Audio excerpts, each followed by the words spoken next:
पीछे आप बैनर देख रहे हो जनता सरकार मोर्चा। आखिर जनता सरकार मोर्चा और डॉक्टर देवेंद्र बलारा आज देश में ऐसा नाम है जिन्होंने देश के लोगों को सोचने के लिए मजबूर कर दिया है। देश के अंदर भूचाल सा आ गया है। स्वागत है डॉक्टर साहब आपका हमारे चैनल में। भाई सिद्धार्थ भाई। सर सबसे पहले तो आज हम बैठे हैं हापुड़ में, ये गांव है सपनावत। तो सपनावत में आज आपका कैसे आना हुआ सर? अपने गांव पे काम करने के लिए ग्राम सभा को कैसे मजबूत किया जाए और 100% रोजगार वाला एजुकेशन सिस्टम कैसे लागू किया जाए और 23 मार्च को दिल्ली के तालकटोरा स्टेडियम में होने वाले जो सेमिनार है, पेरेंटिंग सेमिनार है, उसके निमंत्रण के लिए लोगों को बुलाने के लिए गांव इकट्ठा हुआ था और इसी विषय पर चर्चा करने के लिए कि बच्चों की परवरिश में हमसे क्या क्या बड़ी बड़ी छोटी छोटी गलतियां हो जाती हैं, हम सब लोग इकट्ठा हुए थे और इसी विषय पर हमारा आज यहाँ आना हुआ। तो जनता सरकार मोर्चा जो है वो किस तरह के जो है सपना लिए बैठा है कि ऐसा भारत होना चाहिए? क्योंकि हमारा बहुत सारी वीडियो आपकी इंटरनेट पर वायरल होती रहती है। आज मुझे लगता है कि भारत का कोई गांव ऐसा नहीं है जो डॉक्टर देवेंद्र बलारा जनता सरकार मोर्चा को न जानता हो जी। वो बहुत सारी वीडियो देखते हैं। आप कहते हैं कि ये पॉलिटिकल जो स्ट्रक्चर है ये भी खराब है, गांव जो बर्बाद किया जा रहा है वहाँ पे लोगों को घुसाया जा रहा है, नशा घुसाया जा रहा है, कर्जे में गांव चला गया है। तो कैसे भारत की आप जो है सपना देख रहे हैं, कैसा भारत बनाना चाहते हैं? हम ऐसे भारत का सपना देख रहे हैं जहाँ जो व्यवस्था है वो लोगों के लिए काम करे, ना कि पूंजीपतियों के लिए। वहाँ व्यवस्था में लोगों का हित हो, ना कि सत्ताधारियों का। सारी मलाई भी वही खाते हैं, सारा राज भी वही भोगते हैं, सब सुविधाएं वो भोगते हैं, पैसा भी उनको चाहिए, पावर भी उनको चाहिए और जनता पिसती रहे, ये बहुत गलत है। तो हमारी व्यवस्था जो हम चाहते हैं जनता सरकार मोर्चा वाले, वो है कि जल जंगल जमीन जानवर पर लोगों का अधिकार हो, जो स्थानीय लोगों का। ऐसे नहीं किसी का अब ज़मीन से कोयला निकला है और कंपनी कोई बाहर से आकर के उसको लेकर के जा रही है, वहाँ के लोगों को कुछ उसका मिल ही नहीं रहा है। सोना निकले, वहाँ तांबा निकले, जो भी निकले, उनके पुरखे वहाँ रहते आए हैं, उस ज़मीन में खेती करते आए हैं। आज उस ज़मीन में कुछ निकल रहा है इतने सालों की तपस्या के बाद, तो उसका मालिक कोई और कैसे बन जाएगा? एक पहला बिंदु ये है कि जल जंगल जमीन जानवर का फैसला लोकल लोगों के पास हो। रोटी बेटी माटी की व्यवस्था है वो लगातार मतलब उनको सम्मान को ध्यान में रखते हुए बने और इस तरह की व्यवस्था बने समाज में। और खेत खेड़ा खाप पे आधारित व्यवस्था चले। साथ ही साथ हम ये चाहते हैं कि शिक्षा, स्वास्थ्य, न्याय, राजनीति, खेती और धर्म से पूंजीवाद का समूल नाश हो जाना चाहिए। मतलब ये चीज़ें पैसे पर आधारित नहीं होनी चाहिए। अदरवाइज़ केवल अमीरों को ही स्वस्थ रहने का, खुश रहने का और बच्चों को पढ़ाने का और न्याय पाने का, पुलिस वालों का, जजेस का, राजनीति करने का, पॉलिसी बनाने का अधिकार रहेगा। तो पैसे वालों का राज ना रहे, बल्कि प्रत्येक व्यक्ति का राज रहे। जैसे कि हम राजनीतिक रूप से बराबर हैं, समान हैं। एक वोट अंबानी की, एक वोट मोदी की, एक वोट शाह की, एक वोट गांव में 200 रुपया दिहाड़ी कमाने वाले की और एक खेत में काम करने वाले की और एक अपाहिज की। तो हर व्यक्ति अगर राजनीतिक रूप से समान है और एक वोट से ऊपर कोई कर नहीं सकता है, तो निर्णय लेते हुए उस सिंगल आदमी की चिंता क्यों नहीं है और उसकी बात का मतलब क्यों नहीं है, इस बात का सवाल है। और ये चिंता हो और उनकी बात हो, ये बात का सपना है। दूसरा हमारा सवाल ये है सर आपसे कि आपकी बहुत सारी वीडियो जो है इंटरनेट पर, उसमें आपने कई बार ये भी कहा है कि जो लोग रुपये पे बोलता है या इस सिस्टम के खिलाफ जाता है, सरकार को कहता है कि सरकार ये नहीं सरकार जनता है, तो उनको डरा धमका दिया जाता है या लोभ लालच से कंट्रोल कर लिया जाता है या उनकी जो है हत्याएं हो जाती है, गुमनाम हो जाते हैं। तो आपको डर नहीं लगता सर? आप भी तो लिख रहे थे, 2 मुकदमे तो आपके ऊपर भी हैं जी, ठीक है, तो खाली मेरे ऊपर थोड़ी ना है। रही बात डर की, तो भाई अगर हम डरेंगे नहीं तो हम कुछ कर नहीं पाएंगे। तो डर तो लगता है और ऐसा हम नहीं कहेंगे कि हमें डर नहीं लगता।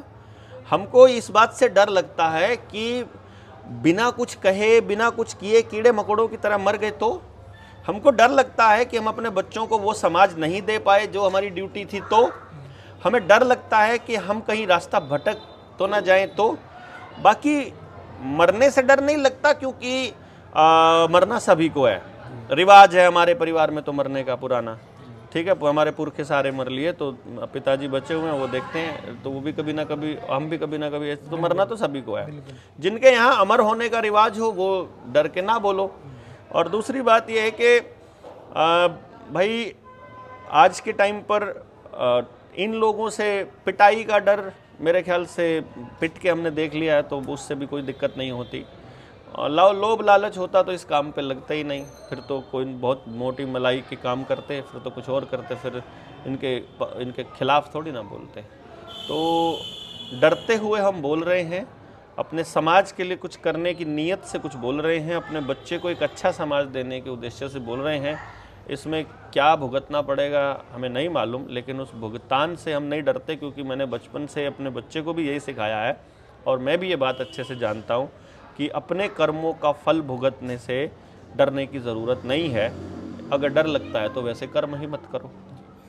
निडर इंडिया जो आपका यूट्यूब चैनल है, उस पर तमाम मुद्दों पर आपने बराबर बोला है, तो उससे जुड़े हम सवाल नहीं करेंगे। हम आज डॉक्टर देवेंद्र भल्लारा को जानने का जनता प्रयास करेगी। तो डॉक्टर देवेंद्र भल्लारा को समाज की चिंता, एक दिल में जो दर्द है, ये क्यों है और ये उपज कहाँ से हुई? इतनी सारी रिसर्च और इतना सारा जो है लोगों को बताना, और निरंतर आप दिन रात चल रहे हैं। हम देख रहे हैं कि अभी आप यहाँ मान लीजिए हापुड़ में हैं, हमें लगता है कि सुबह आप किसी दूसरे स्टेट में, किसी दूसरे ज़िले में नज़र आएंगे। तो थक नहीं रहे हैं, रुक नहीं रहे हैं, झुक नहीं रहे हैं, डर नहीं रहे हैं, सिर्फ दौड़ रहे हैं लोगों तक, नए नए लोगों तक। वो पूरा देश जो है घूम रहे हैं आप, तो ऐसा कैसे? देखो भाई सिद्धार्थ, इसमें क्या है कि आपको एक चीज़ का पता लग गया है और आपको ये मालूम पड़ गया कि ये बात लोगों तक बताना हमारा पहला धर्म है, और जब तक लोगों को पता नहीं चलेगा तब तक कुछ नया नहीं कर पाएंगे, और वो लोग भी नहीं कर पाएंगे। आमतौर पे क्या होता है कि जो लोग थोड़ा बहुत समझ रखते हैं या थोड़ा लोगों में प्रचार जिनका हो जाता है, थोड़े फेमस हो जाते हैं, वो शोशेबाजी पे आ जाते हैं, और शोशेबाजी पे आने के बाद लोगों को अपने पास बुलाते हैं। लेकिन जो लोग उनके पास आते हैं वो किसी चीज़ की प्राप्ति के लिए आते हैं, स्वार्थ सिद्धि के लिए आते हैं। और हमारा तो स्वार्थ कुछ है नहीं है कि हमें कुछ लेना है। हम ये सोचते हैं कि कोई क्रांतिकारी क्या पता कहाँ पड़ा हो, किसी कोई सुभाष का वंशज, कोई मतलब कि कोई भगत सिंह का पुनर्जन्म कहीं पड़ा हो, किसी ऋषि का पुनर्जन्म वाला कोई व्यक्ति पड़ा हो और उस तक हम पहुंच ना पाए हों। तो ऐसे लोग जो इस व्यवस्था को, जो मैंने शब्द लिए थे कि जल जंगल जमीन जानवर रोटी बेटी माटी खेत खेड़ा खाप शिक्षा स्वास्थ्य न्याय राजनीति खेती और धर्म, इनको अगर मर्ज करें जैसे खेत खेती और किसान, इनको सबको तो पता लगेगा 13 शब्द हैं ये। तो इन 13 के 13 फील्ड पे काम करने वाले 13 लोग तो एक गांव में होने ही चाहिए। और कहाँ पर कौन है, कहाँ से चिंगारी इस देश को जगा दे, कैसे इस देश में फिर क्रांति आ जाए, हमें नहीं मालूम है।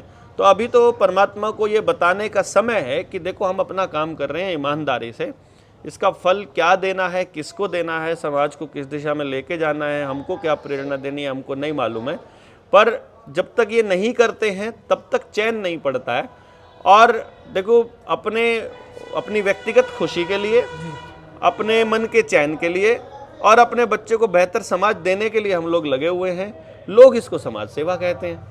मैं तो समाज सेवियों को वैसे भी कोड ही कहता हूँ कि समाज सेवी तो मतलब जो अपने नाम के पीछे समाज सेवी लगाते हैं वो उनसे बड़ा ठग कोई नहीं होता है। वो तो वरिष्ठ भी लगाते हैं। हाँ, वो मतलब वो इस काम पे लगे रहते हैं। तो मैं कोई समाज सेवी नहीं हूँ, ये मेरा फर्ज है। मुझे ऐसा लगता है कि हर आदमी को ये करना ही चाहिए जिसकी व्यवस्थाएं हो जाएं, और नहीं होती हैं उनको भी महीना 1 घंटा 2 घंटा, महीने में 1 बार, हफ्ते में 1 बार इस काम पे लगना चाहिए कि वो कुछ देर के लिए सच बोले या बताए या लोगों को जगाए।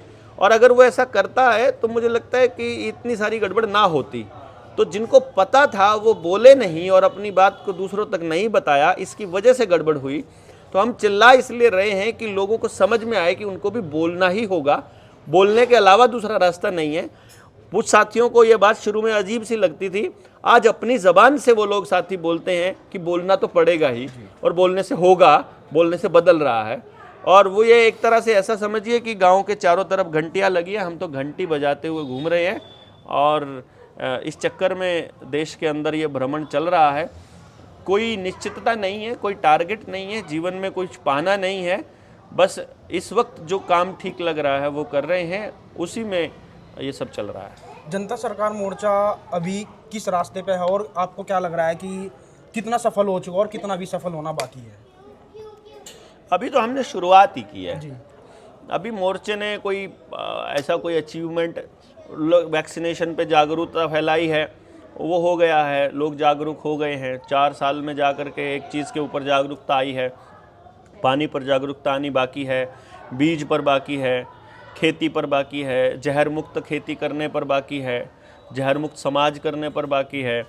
शिक्षा को बदलने की ज़रूरत पर बाकी है, परिवारों को संगठित करने पर बाकी है, और डंगरों का बीज बचाने पर बाकी है, कैम्पट्रेल से पीछा छुड़ाने पर बाकी है, सड़क परिवहन का इस्तेमाल किस तरह से किया जाए उसका सही उपयोग इस पर बाकी है, बिजली टेक्नोलॉजी कैसे बनाई जाए इस पर बाकी है, पेरेंटिंग एंड एजुकेशन पर बाकी है, और हमारे डेली आचरण कैसे किया जाए, सुबह से लेकर रात तक कैसे जीना है, जीवन से लेकर जन्म से लेकर मृत्यु तक कैसे, इन विषयों पर तो अभी बहुत कुछ करना बाकी है। तो मुझे लगता है अभी तो कुछ किया ही नहीं है, मतलब ऐसा लग रहा है बहुत बाकी है, तो लगे हुए हैं। 23 तारीख में आपका एक कार्यक्रम है दिल्ली में, वो वीडियो चल रही है आपकी और बहुत ज़्यादा चल रही है, तो क्या उम्मीद करते हैं देश के लोगों से, और 23 तारीख के कार्यक्रम की क्या रूपरेखा है जो शहीद भगत सिंह की जयंती के उपलक्ष्य में दिल्ली तालकटोरा स्टेडियम में किया जा रहा है? भगत सिंह जैसे लोगों ने ना अपने जीवन दे दिया अगली पीढ़ियों को कुछ दिशा दिखाने के लिए। हमने थोड़ा सोचा कि उनको याद कर लेते हैं, उनकी चिताओं पर उनको श्रद्धांजलि देने के लिए इकट्ठे हो जाते हैं, और उनको श्रद्धांजलि देने के बाद उनके सपनों का भारत बनाने की दिशा में बात कर लेते हैं, और परिवारों को ठीक करने की दिशा में बात कर लेते हैं।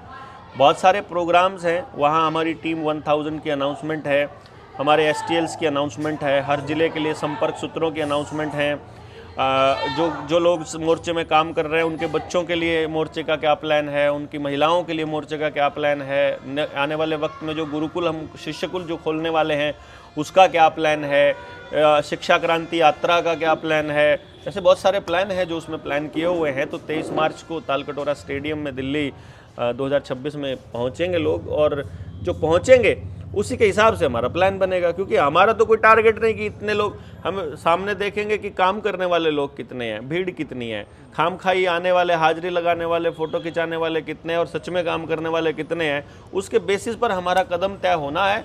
अगला कदम, हमें इससे कोई मतलब नहीं है हमको 20 साल लगते हैं कि 50 साल लगते हैं, हमको इसमें कोई मतलब नहीं है कि लोग ताने मारते हैं तुमने क्या कर लिया, हमें इस बात से कोई मतलब नहीं है।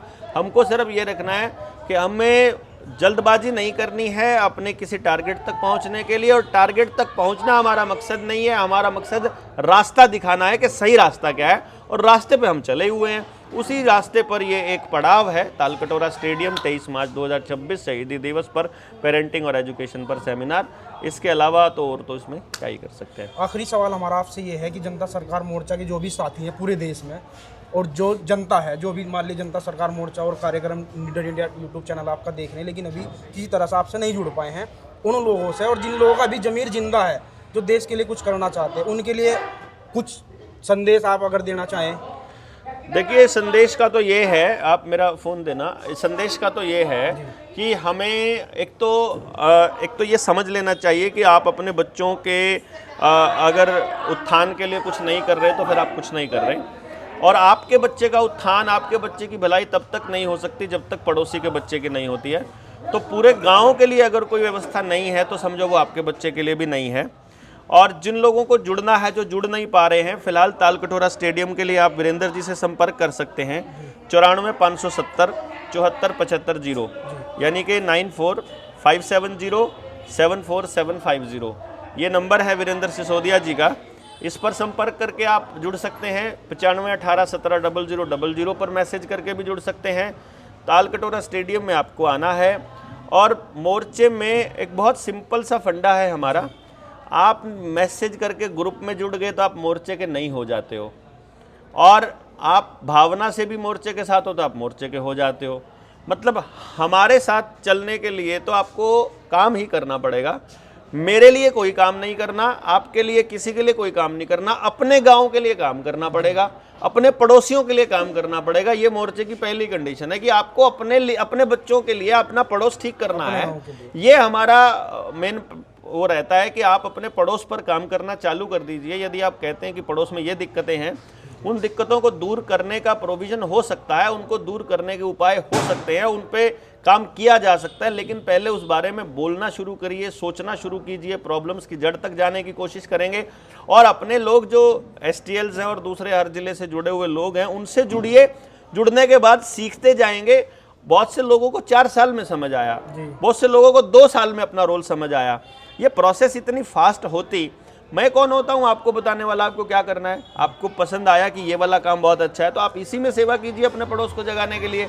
आप जो काम आप कर रहे हैं उसी में अपने सोसाइटी के साथ उसको मजबूत कीजिए और जनता सरकार मोर्चा का मकसद हल होता जाएगा। मोर्चे का नाम लीजिए ना लीजिए, हमें इस बात से भी कोई फर्क नहीं पड़ता, किसी और नाम से कर लीजिए, अपना संगठन बना लीजिए, मोर्चे में शामिल होकर संगठन बना के हम आपके संगठन में जुड़ने के लिए लोगों को भी कहेंगे। मतलब हमारा ये कोई मकसद नहीं है कि आपको हमसे ही जुड़ना है, ये क्योंकि हमारा कोई पद तो है नहीं है, आप पद लेते हैं, आप अपना संगठन बना लीजिए, जितने मर्जी जैसे मर्जी करिए, हमारा मकसद है काम होना चाहिए और नाम नूम से कोई फर्क नहीं पड़ता। एग्जैक्टली वो जो टास्क है वो टास्क है अपने गाँव के लिए काम करना। बाकी तो जो है प्रभु जाने कि क्या इसका रिजल्ट निकलेगा क्या नहीं निकलेगा, कहाँ तक हम जाएंगे, ये तो समय के गर्भ में लिखा हुआ है सब कुछ। तो ये थे डॉक्टर देवेंद्र बल्हारा, जिन्होंने आपको बताया कि जो व्यवस्था चल रही है वो जीने लायक है कि जीने लायक